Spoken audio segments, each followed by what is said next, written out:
I'm here to talk about my greatest lesson in love. First, a little exercise. I'd like you to close down your eyes for a moment and begin to visualize all of the people that receive the love you have to give. See some of the faces in your mind's eye of the people that you treat with kindness, appreciation, or simply respect. Visualize the people who you give away love to. Open your eyes. Did you make that list? You see, this has been my greatest lesson in love, was recognizing I deserved to be on my own list. I deserved to be at the top of my damn list. You see, I grew up absorbing energies from my role models, experiences, and situations that modeled the opposite of love. Rising as this young woman with a belief system built on not enough. I was not thin enough. I wasn't enough for my mom to stick around, and I sure as shit wasn't enough to give myself love. 2009, I experienced my first sexual assault in a foreign country, and I was 19 years old. And for the longest time, I thought I deserved what happened to me.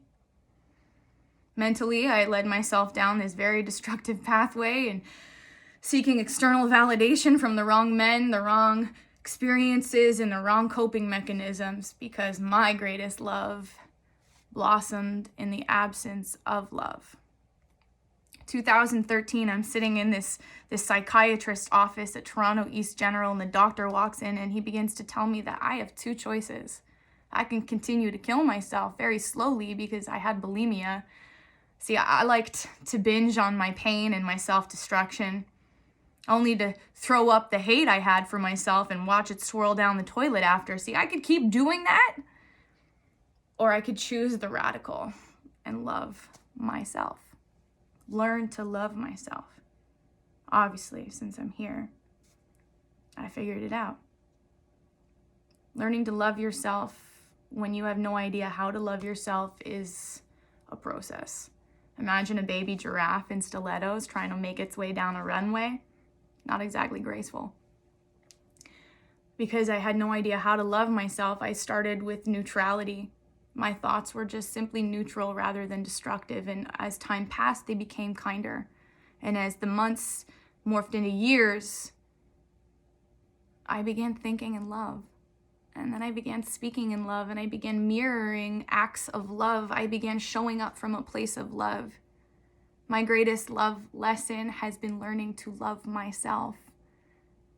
I began choosing myself over men, over relationships, over jobs. Self-love taught me boundaries. Self-love taught me how to say no. Self-love taught me to stop people-pleasing. Self-love taught me how to unapologetically show up as a woman. The most important relationship we will ever have is the one we have with ourselves. It is the longest and most intimate relationship we have. Learning to love myself has been my greatest lesson in love. When I love myself, when I show up in love for me, I'm a better mother, I'm a better friend, I'm a better daughter, I'm a better partner, I'm a better stranger. When I love myself, everyone else around me is loved. Because I understand the healthier the tree, the better fruit it produces. When I love me and my cup begins to fill and overflow, I take that love and I pour it into everyone else around me. And that is the power of love. Love heals. Love teaches us that we deserve it. So that love you so freely give away to the people on your list, make sure you are on that list. Make sure you are at the top of that list, because you deserve to be there. When you learn to thrive in love, you stop surviving and it becomes natural. Love heals.